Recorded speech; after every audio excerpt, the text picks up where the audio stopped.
नर्मदे हर जिंदगी भर. नमस्कार मित्रांनो, स्वागत आहे तुमच्या अनोखी कथा कट्ट्यावर. आजची कहाणी आहे काल्पनिक, त्यामुळे काही साधर्म्य मिळाले तर तो केवळ योगायोग समजावा. चला तर मग बघूया आजची कथा अबोल श्वास. अरुंधती आज नेहमीप्रमाणे सकाळपासून कामात व्यस्त होती.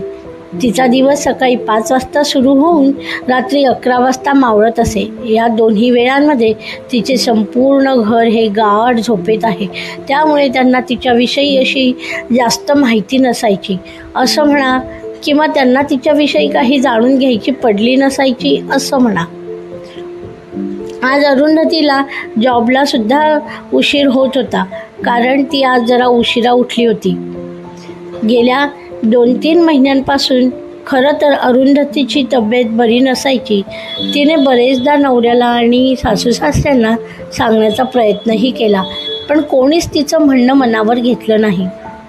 शेवटी अरुंधती एकटीच डॉक्टरांकडे जाऊन आली.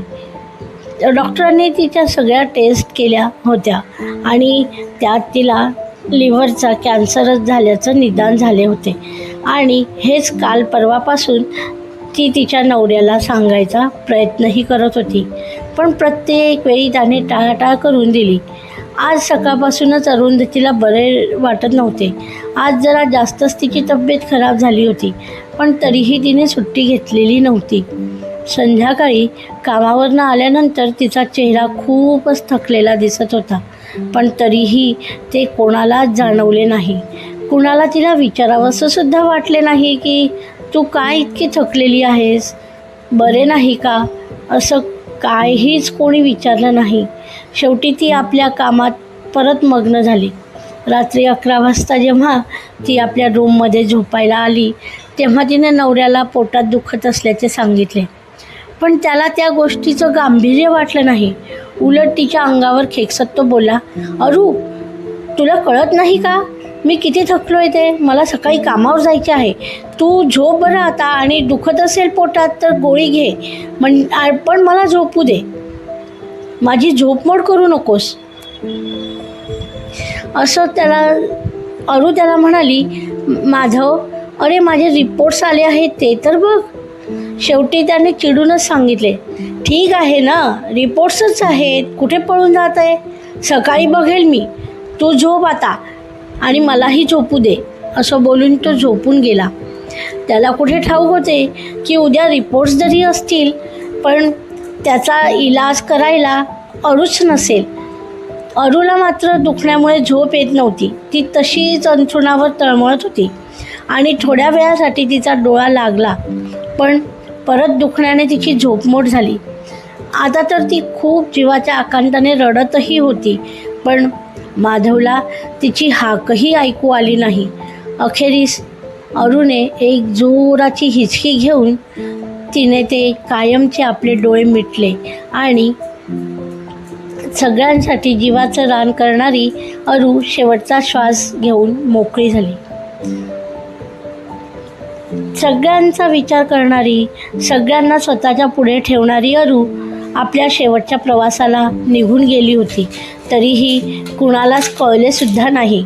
खरंच इतकी मोठी शिक्षा असते का दुसऱ्यांचा विचार करून स्वतःला विसरण्याची? ही इतकी मोठी शिक्षा आपण कशी देऊ शकतो कोणाला? जर कोणी आपला विचार न करता, स्वतःचा स्वार्थ न बघता आपल्या घरातल्यांचा विचार करत असेल, तर आपण त्या व्यक्तीचा नको का विचार करायला? आपला जोडीदार जर देवाच्या कृपेने आपल्याला इतका समजूतदार भेटला असेल, तर आपणही देवाचे आभार मानून त्याची थोडीशी तरी काळजी नको का घ्यायला?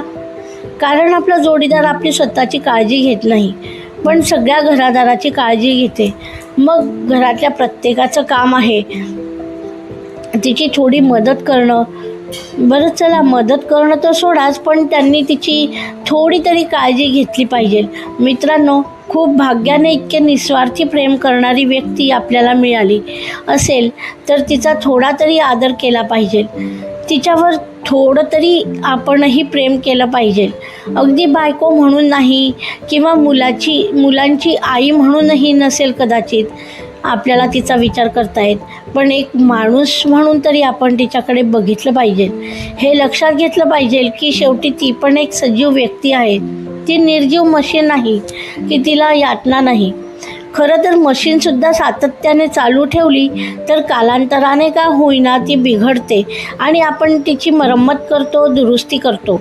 पण आपण हे का विसरतो की आपली बायको अथवा आपली सून ही सुद्धा मशीनगत काम करत असेल तर आपणच तिची काळजी घेतली पाहिजे. नाहीतर एक दिवस त्या निर्जीव मशीनसारखी तीही कायमची बंद पडेल. मशीनची दुरुस्ती होते, पण मानवी जीवन जर एकदा थांबलं तर ते आपण परत सुरू करू शकत नाही. म्हणूनच वेळेवर आपल्या जोडीदाराची काळजी घ्या. चला तर मग भेटूया एका नवीन कथेसह आपल्या अनोखी कथा कट्ट्यावर. ही कथा तुम्हाला कशी वाटली ते मला सांगायला विसरू नका. धर्मो रक्षति रक्षतः.